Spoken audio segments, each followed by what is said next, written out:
She has got a no-holds-barred memoir titled Rated X, How Porn Liberated Me from Hollywood, which I don't even have to read it, and I could probably agree with her on it. Maitland Ward, and you know her, I mean, if you grew up with her in Boy Meets World as Rachel McGuire like I did, you remember from that.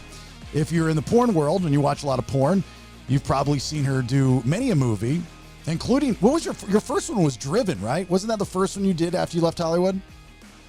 Drive. Or Drive. Drive. But yes, that was the first full feature film that I got, like the world got to know me in. And it was really exciting because it was a full feature written film. It was like a mainstream film with a lot of hot sex in it. So yeah, it was like, there are certain movies, especially when you have a named actress like yourself that you're familiar with. I always talk about the movie Blown Away from the 80s with the Coreys and Nicole Eggert. And I was like, that's like the closest thing to porn with no names that I've ever seen. There's some pretty hardcore scenes in that.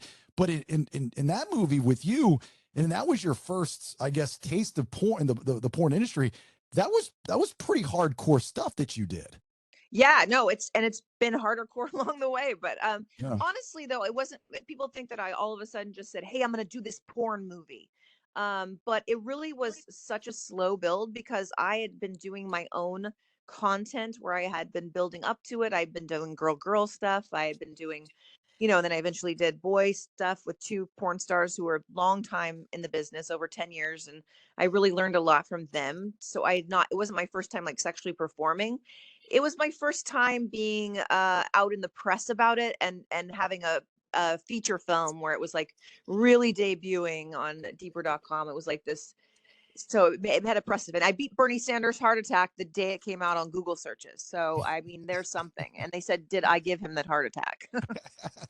Okay, so this is what the general public would always be interested in, and you're going to get two different sides to this. Of course, you're going to get the what happened to you, Maitland, and Yeah. I can't believe you're in the porn world. But a lot of us, me included, grew up with you as the Disney princess type of girl in Boy Meets World and those types of roles that you did. Let's call them wholesome, pure. And then the next thing we know, you're doing porn. So the question that would be asked probably is what was the aha moment, the deciding factor? You're like, I'm done here, I'm going here. There wasn't any really deciding factor. It was like I really got typecast in Hollywood as being the character, like my character on Boy Meets World, or my other characters who were more light comedy, wholesome, fun, all my stuff. So I was like put in this box, and I was like, it's kind of like being put in a box like Christmas ornaments. Like we put them up there, they're nice, and we bring them out once a year, but we'll let them have dust in the attic for the rest of the year. So I really think that I got so frustrated with the audition process in Hollywood, and this is over years. I was like just trying to like fit into their box to please people and to get them to like me, and they just didn't want to accept me as anything other than Rachel from Boy Meets World. They also didn't want me accept me as her because they'd seen me as her already. So I was in this like, catch 22 situation. But I finally actually I got married and I moved to New York for a couple of years just to have this, and I had this breath of fresh air where I was really just able to like get away from the whole Hollywood scene and not have to worry about auditions and competition with other girls and who's going to what party and all this stuff. And so I was really able to actually get in touch with myself and see who I really wanted to be as a person and as a woman. And I got in touch really with my sexuality and how I expressed that. I started writing like erotic writing, like stories and scenes, things that I might want to play out in my fantasies in my mind, but it was really just between me and the page right then. I wasn't like sharing it a lot with anybody. But I'd say that was the seeds of it all, but then it really didn't get started until, well, when Girl Meets World came out, which was the spin-off from Boy Meets World. I was already back in LA, and there was a real renewed attention to the cast, the performer cast of Boy Meets World, and there was a lot of attention on my social media and stuff. And at that point, I was like, you know what? I don't want to just be Rachel for the rest of my life because it's kind of like if you like high school or you had a good experience or it was a good thing, And you just have to be in high school for the rest of your life, and it becomes sort of like a prison. So I was like, no, I'm going to do my own thing on social media. Finally, people are going to see who I am. And I really started doing like my sexy cosplay and all my sexy setups, and people really started to respond. And then that's how it evolved from there for me selling my own content. And I started doing like sexy photos and stuff, and I nudes, but then it started to evolve into girl stuff. And then I eventually did boys, but this was all like a year and a half.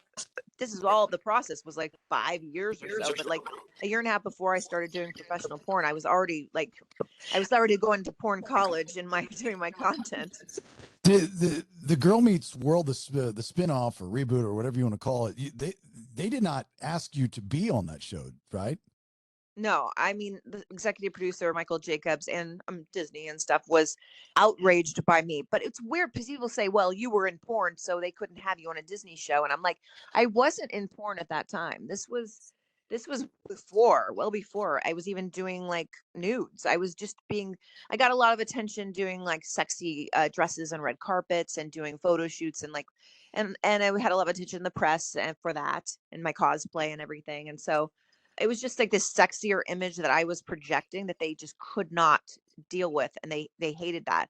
And so it's really a hole in the show where they talk about Rachel like she's off in some distant land or whatever, but I know that was Michael's way of like kind of, you know, backstabbing me a little bit, even though I wasn't sure I wanted to go back to the show, because to do one episode to be Rachel again and be identified as that. I mean, I do love her, but again, it's like I needed to grow away from that in order to be a whole person, and the person that I wanted to be and a performer I wanted to be. Did the cast support? Again, you're not in the porn industry yet when this is taking Mhm. place.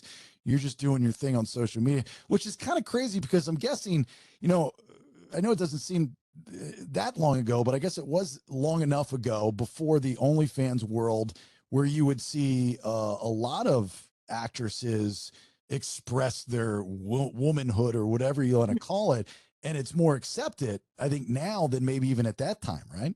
Yeah, that's totally true. In the last few years, and it's been very much more accepted, especially with like with OnlyFans and stuff going more mainstream, with like mainstream actors coming in, and musicians and stuff, and having OnlyFans, and just I think social media and stuff in general, where people can connect. I think the younger generation is much more open minded because they've been with the internet, they've seen porn on the internet, and they're not like as outraged as an older generation who had to go back behind a curtain and some video store to try to rent a video or whatever and be shamed by it. Well, your husband, you married what, in 2006, right? Yes. Yeah. And he's been with you even before this journey started, correct? Yeah, well before we met. Oh God, we met when I was, what was I, 19 when we met. We split up a little bit. We were friends a lot of the way, and then we got back together later on. But he's been on a long journey with me in this. And yeah, shortly after that, that's when we moved to New York, and I was able to kind of, step away. And he's not in the industry; he's in real estate. Yeah, business, yeah, So investments and stuff. it's nothing to do with that. So how does that work? To be married to a porn star I is think tough. people are like, oh, I always hate the fact where they say, oh, it must be him pushing her. He's a cuck or whatever. And that's not true at all. I think he really enjoys the fact that I am sexually empowered and liberated, and likes to see that side of me. But it has nothing to do with like his enjoyment of it. He really did recognize in me that I love to do this. And when I was doing girl stuff, which he never minded at all, it was not, the girl performance was not a problem ever. But he really recognized in me that I had these fantasies that I had written out, and these scenes and this erotic stuff, that I really needed to do this. And so he was very supportive of that, and he was with me at the beginning of my content. Like, we really used that when I started shooting with guys. We really used that time as to see how it was and to kind of explore that. And he was there, and really it was okay, and it was kind of a safer environment. It's different than people think, like, oh, it's like having an affair with someone. It really isn't, because they come in, you're have chit chat, we do our scene, we do our hot sex, and then they leave, and it's not like they're not expecting some emotional attachment from you. It's we can I think performers for the most part can really detached from that. They know it's a job and it's fun and you get enjoyment out of it, but it's also, you step away at the end of the day. But But you, he never feels like any type of intimidation with these other men or scenes, or it doesn't affect you guys' sex life at all. No, I think actually me being hot and like being so sexually empowered, I try new things with him, and I'm very, you know, hey, I mean, he gets a professional award-winning porn star to be in bed with him, so but no, I don't think he so. I think wins. it's yeah. Yeah, I mean, like, I've won awards for these things, so now he gets it even better. So I don't think so. I mean, you would have to speak to him on all his emotions, but I think in the beginning we were a little nervous about like what was going to happen, of course. Now it's old hat, like when I go on sets and stuff. It's run like a machine, and like it's like an actual set in mainstream. It's not like some people have this idea of porn sets as this dirty little hole in the wall where this, you know, old guy is smoking a cigarette watching some drug orgy or something. It's nothing like that. It's you go to a job, you go to a set, and it's like a film set, and you get in makeup and hair and wardrobe and everything, and you do your job, and it's a fun job. It's a lot of hard work too. I mean, you think, oh, just having sex on camera. It's not just that. You really have to perform to the camera. You have to do a lot of different positions. It's like a straight like hour you have to go, and it's a lot of work. It's a lot of fun, but it's definitely is a job too. It's funny how the industry's changed. When years ago, I've been done radio for a very long time, and there was a point when I was tied in with the industry, and just because of guest, and that was the type of radio we were doing at the time. And I Yeah. befriended a lot of these girls and dated a couple of them, to be honest with you, even if it was for a night. But still, we stayed friends. And it was interesting to learn, because what you just described, Maitland, is I think what most people still the stigma of porn is.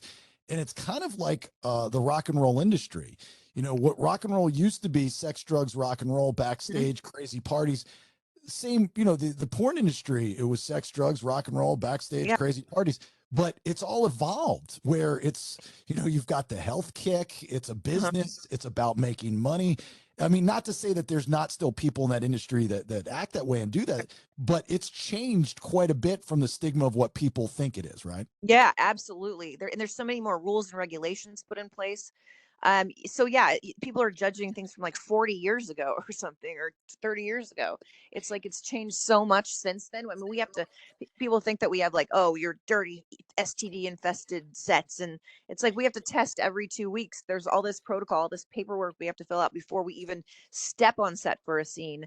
I mean, sure, people in their personal lives are probably doing sex, drugs, and rock and roll, but you can't do it on set. You have to actually sign consent and then go on camera saying you are not under the influence. Nobody is making you be there. You consent to all of this.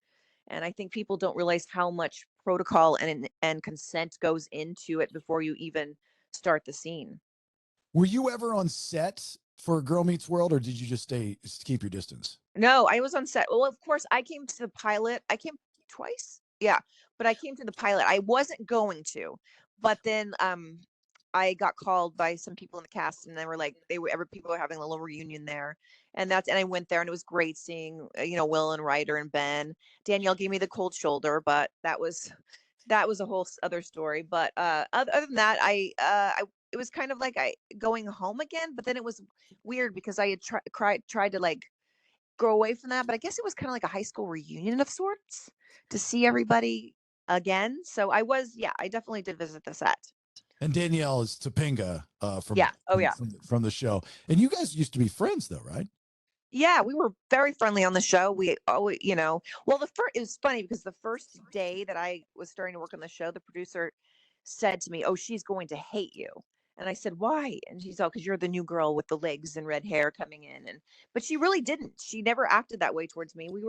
We felt like we had a big age difference. It was really only what, 4 years or something, or it was like. But back then, it felt like such a major gap. But we were friends. She came to my wedding, and I really thought that we had grown up into we could be very good friends. I don't know what was going on at that time that she did not like me. I don't know. I felt like she didn't like that I was doing this sexier stuff and getting attention for it. Just because I don't know.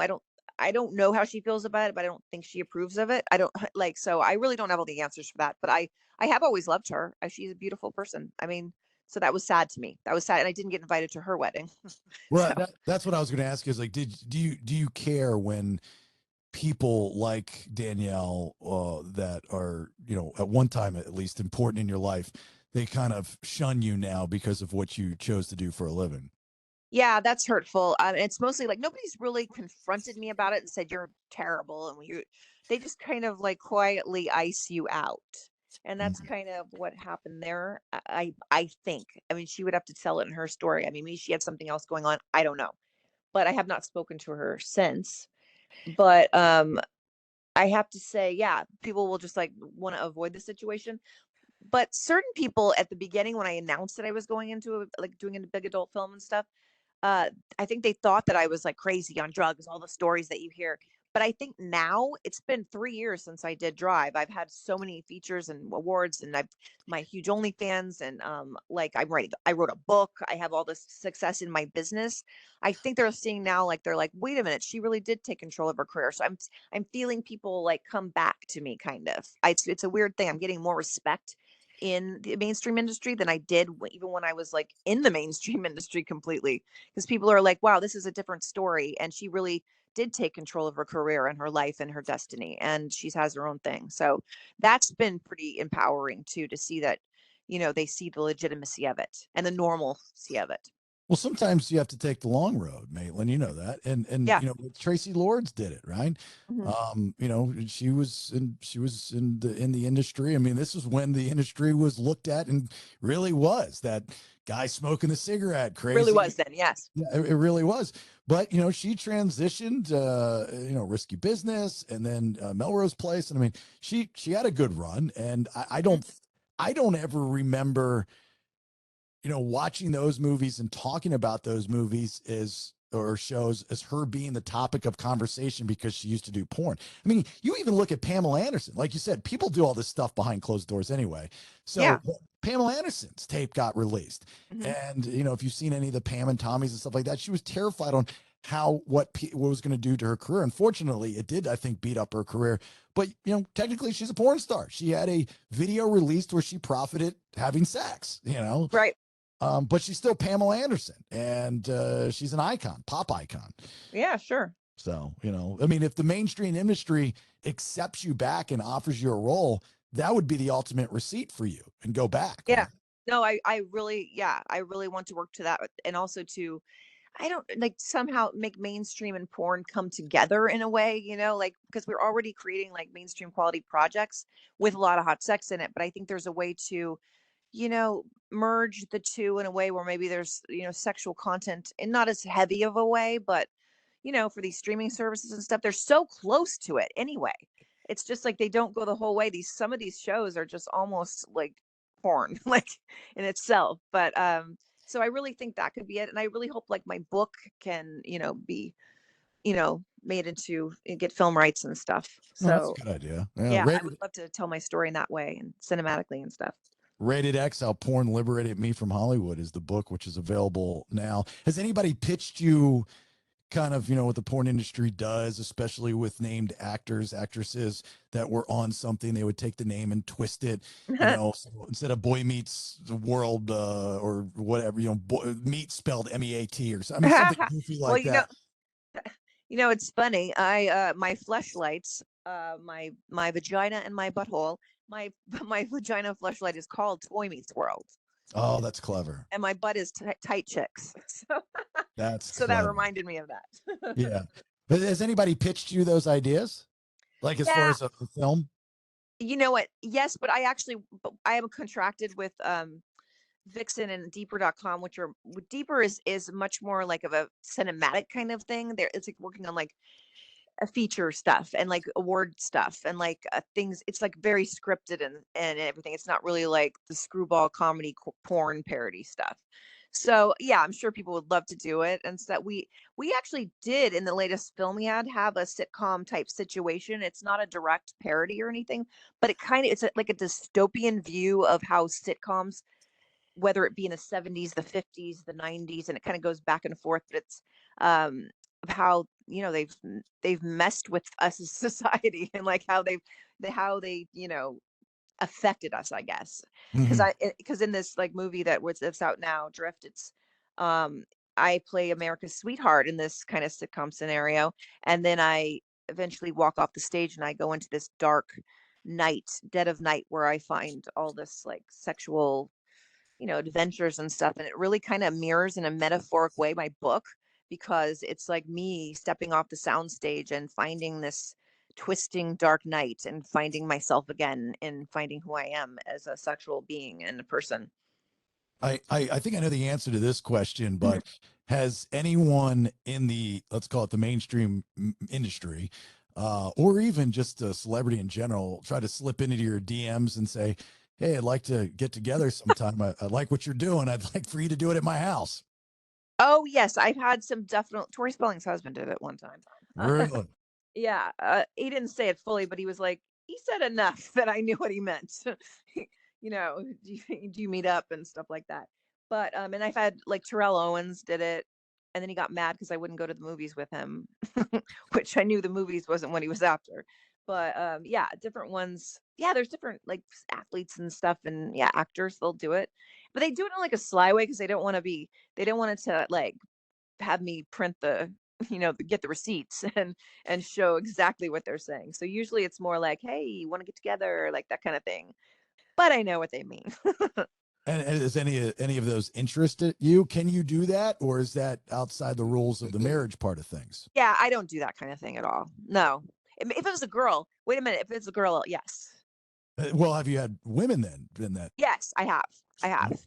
So yeah, no, I have from time to time. I have women that I like have fun with, and so that's totally okay. Like my husband doesn't care about that. But women that are actresses that we see that we would not know that are doing this. Yes, and one yes, from time to time, and also porn actresses, yes, but definitely there's been some mainstream. I talk about in the book one that I will not name, but she was somebody you might know. She was actually pretty fucked up though. She was kind of a controlling kind of figure, but yeah, yeah, there's been that. Oh, it was the red. What's her name? Mean Girls, the redhead. What's her name?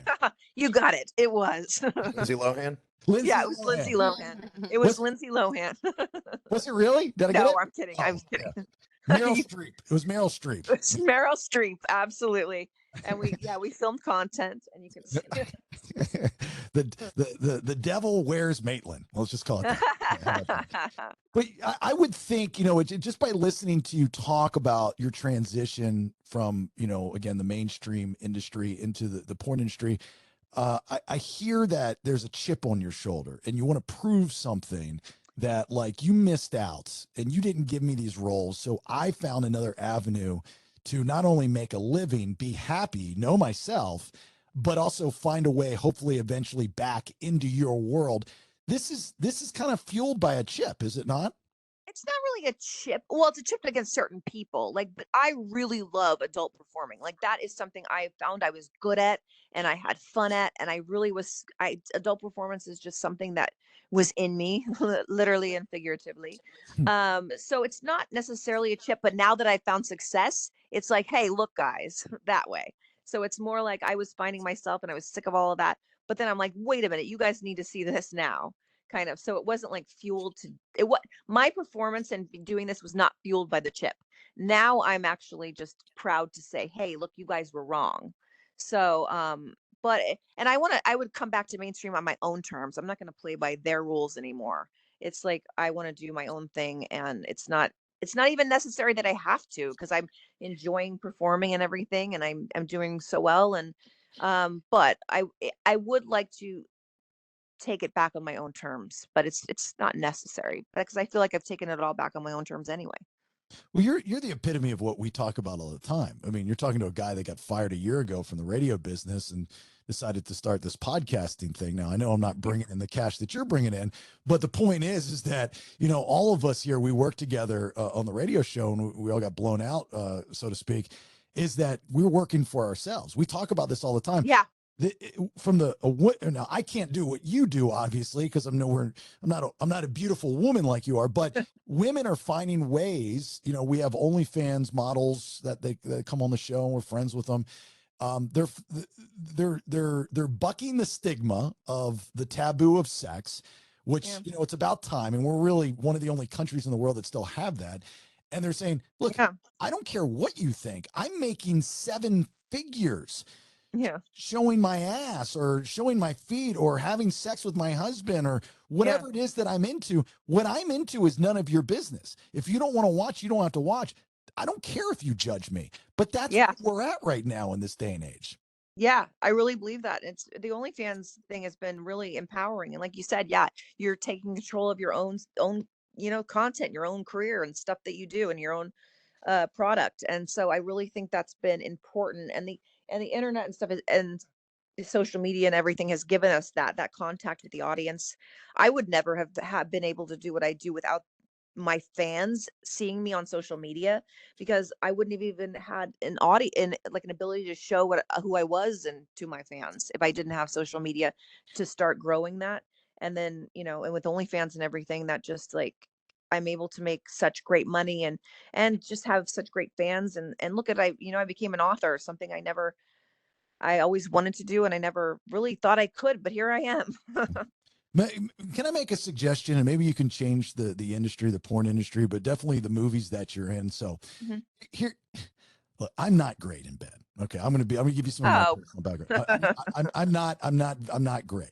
I've got a wife. Thank God she deals with it, and I'm not well endowed. Right, I'm below average. There's no doubt about it. I see some of the stuff that you do with these guys, and I'm like, it's intimidating. You need to have some real life guys in there. I'm not saying me, but I'm just saying you need to find some guys that aren't as well endowed as these guys are I know. white and black. So maybe I know it's not going to be the greatest feeling for you, but just for the rest of us that are going, oh, that's like me. You bring in some of the smaller guys. I wouldn't be opposed to that. I have had a couple guys that are not quite as big. Like you're seeing the real big ones that they show. But there are some guys like that in the industry, and they're especially good for DPs because if you're having two holes in one or whatever, it helps you. But I actually do agree with that. It's funny.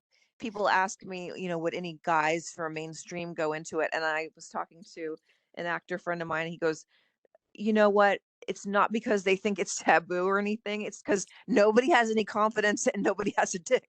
And so that's the reason mainstream actors don't do porn. Actors, I'm talking about. Yeah. Well, it's true. It's embarrassing. Like they would be too embarrassed. Some of the stuff that I saw you, and of course, when you're watching porn, the whole idea is to, if you're a guy, replace the guy that's having sex with, in this case, Maitland Ward, with yourself.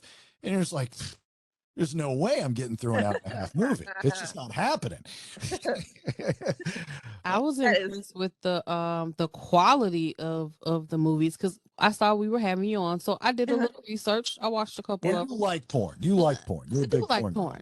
But I had never seen any of her porn. Yeah. So when I watched it, the quality was like better than the porn clearly that I'll normally watch. Do you need like an agent or something for the type of porn that you're into? No, well, I have a contract with that company, so it's much more at deeper.com. It's like where it's a cinematic brand. Like we do put so much money and quality and stuff into it. It is. I'm glad you said that too, because people think, oh, porn is just the quick get off, and it's fun, but it's only a certain thing that you see out there, like on Brazzers or Pornhub or something that whatever it is. But we have full feature length films with full scripts that look like a movie in the trailers. It's like look like a mainstream film, and then we have all the sex scenes and stuff. But it has like fully scripted stories. I had like 700 lines in my last film and 3-page monologues. It's like I've done so much more acting than I did in mainstream. So could a regular girl just go to this company and be like, I want to do porn? Or like, how do you get into that? They do have agents. There are a couple. It's interesting. There are a couple two of the bigger agencies. They do have like the more top girls in the industry. So they would more be on the sets that I'm on just because they have an upper status, I guess, whatever you speak. So yeah, I mean, they have an agent. I never really have an agent, but yeah. So yeah, it does. Certain girls are picked. I mean, there's not like an audition process. It's more like they know the type, like the producer and the director, Caden, knows the type like she wants, Uh-huh. and then they bring them in like that. But yeah, you do have to have a certain status to be in those films. Yeah, and you have to be able to, handle some dialogue and acting. Of course, I get the majority of the dialogue, but it's there is like a lot of scripted stuff that they need to be able to handle. Is Shauna Lene still in the industry? I don't know. I don't think so. Do you know who But she is? no, I don't know her. Oh, okay. She was a pretty big deal back in the day. When I say back in the Probably day, I'm still. talking like the mid 2000s. Not that Oh yeah, long no, ago. I don't think she's probably still in it. No. I think she got married. Maybe so. That's usually what happens. Like there's a boy that takes them out of it, or like something. A lot of time there's a boy that takes them out of the industry. Do you know Lainey Spencer with Penthouse, or she used to be with Penthouse? I don't know. Yeah. I do. Yeah. Red hair, really pale, extremely cool. Yes. Awesome, Yes. awesome. Yeah, Lainey was like radio's best friend to the industry, Oh, and really? she was awesome. And so I met a lot of people through Lainey, and there was the relationship with Hustler, Penthouse, not so much Playboy, and the porn industry, and then also doing for the dancers that get into it, having the showcase at a club like during Super Bowl or whatever the case may be. So it was the good old days. It was just Yeah, to go right. Good old days. Nate, do you have a question for Maitland Ward, Nate? Yeah, do you get to be a part of like writing the script with your movies, or change anything? Like, can you say like, I think a reverse cowgirl would be a little bit better in this scene? Like, do you get any Yeah. creative freedom with it? Yeah, absolutely. And I collaborate a lot with Caden Cross and stuff when she writes the scripts for the movies, but she's definitely, we talk and collaborate about what we want to happen and who we want to be in it and what kind of scenes it's going to be, whether it's going to be an anal scene, a DP scene, a group scene, something. But yeah, definitely have collaboration. And I wrote a couple scripts and co-directed them for the brands for Vixen that are coming out later, and I'm going to do some more of that. So that's kind of interesting to be behind the scenes with it too, and be able to write those scripts that I wrote, way long ago, those erotic, fiction that I had written. It's kind of coming to fruition now, and I can see them up on the screen. I know this is going to sound really weird because I'm going to preface this question with, do you mind if I ask you a personal question? But I feel like I need you bet. Yeah. Okay. When in the bedroom with your husband, is the experience, the majority of the time, is it like what you're doing on set just because you're such a sexual person, or is it more of the average, lily white picket fence dog missionary type of sex? Oh no, it's not just missionary type sex. I'm kind of wild, but I would say it's a more intimate situation because it's like when I don't go as acrobatic or anything. I'm not going to be, we're not doing all these crazy positions and stuff, but definitely I don't like to keep it just the vanilla stuff. I like to spice it up, and I bring tricks home from work, but I realize that he's not somebody who can be like so acrobatic like some of these porn guys are. Like so I think it's like it's fun, wild, but like it's definitely a different type of intimacy than it is on set. Hearing you say vanilla makes me think you're into the BDSM. Is that why you use that term? Oh, you know what? A little bit. I'm not heavily into BDSM, although I do enjoy it. I do enjoy like dabbling in it a little bit, and in my roles I play like Mistress Maitland a lot, so I kind of get to really do the punishing kind of dominatrix type of person. But I do like it. I mean, one time it was funny. The first time that I got caned by a woman, I had a bruise the size of Texas on my ass. And then the next day I had to film my first content blowjob scene. And I was so embarrassed, like, oh my God, I have a huge bruise. But it was good. I liked it. I just bruise very easily. So I'm kind of careful with that kind of stuff. But yeah, I like to explore a little bit of that. And I definitely in my filmmaking and stuff love that. So I your husband is like, I mean, that's so much pressure for him to be able to be married to you for all these years and knowing what you're doing and then have to still perform. I mean, this guy's got to have ice in his veins. I am not I can tell you right now, Maitland, if my wife were you and I was that, I couldn't handle it. I would be too insecure. I just would not be able to handle it. I think it's because we've been together for so long and he really understands like, who I am as a person and a performer. Yeah, I mean he's very good at it. He's handles it so well. Like he really is supportive. He doesn't come to like the professional sets and he doesn't watch all my like scenes. But sometimes we do though. Sometimes not really to get off though, just to kind of see how it was. Like how did it look good? Was the scene, how did it play off? Would Mhm. I have done anything differently? What was, worked with it and stuff. But yeah, for the most part, no, he's not insecure. He had to be secure in order to tell me, you should go for it. Oh, I got an idea. Was I was trying to think. I was like, I love the name Maitland. One, because it's the city I used to live in. But Oh yeah. I was like Maitland, Florida. But I was like, I go, where have I heard? There's another character named Maitland. I was like, I'm trying to think of this whole conversation, and of course, trying to be clever and creative and come up with some cool porn idea. Victor Maitland from Beverly Hills Cop, and Oh my gosh. you Oh my, that's so funny. you could That's you could have a character, Victor Maitland, and it'd be like an older guy, and yeah. call it Beverly Hills Cock. And oh I'm my surprised that God, hasn't been done. is that not brilliant? And you're like, That is brilliant. but it's like the Victor Maitland character, if you know, kind of thing. Yeah. Yeah. And that the house. I've been to the house in L.A. I think it's not that far from UCLA Stadium. Like, Yeah. you could just, when they're sleeping, go there at night and do stuff on the lawn and not have to pay them anything. He'll never notice. Just set up shop. The No Holds Barred memoir, Rated X, How Porn Liberated Me from Hollywood. That is available now where you purchase books. Also, as Maitland said, OnlyFans. If you're on OnlyFans, you can find her there. Of course, all social media. Just search for Maitland Ward. Nate, any questions before we let our guest go? No, not really. I was going to ask about anybody else shunning you other than Topanga. Have you had like friends or family members, or has everybody been pretty cool about it?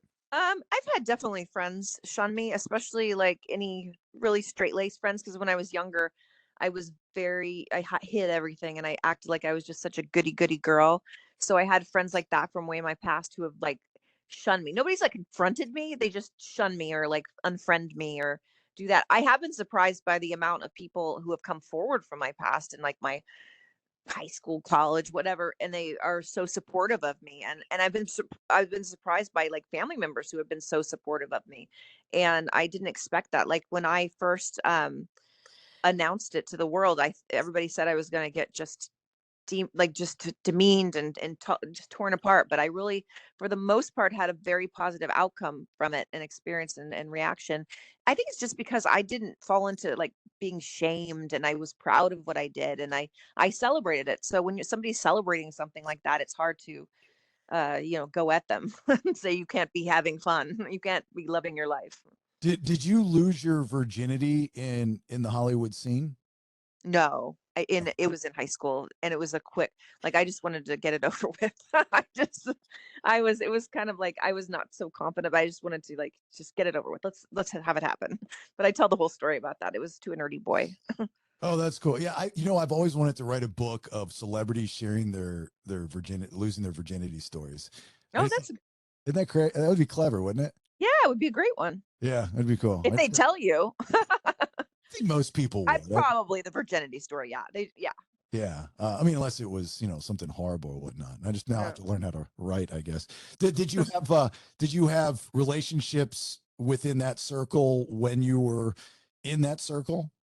In Hollywood? Yeah.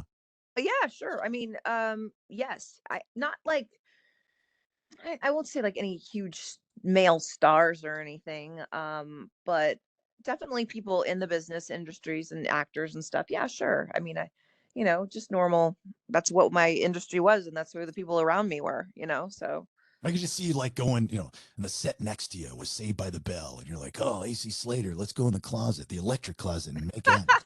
no, I didn't do that. Although my first audition was for Saved by the Bell, so that could have happened. Who knows?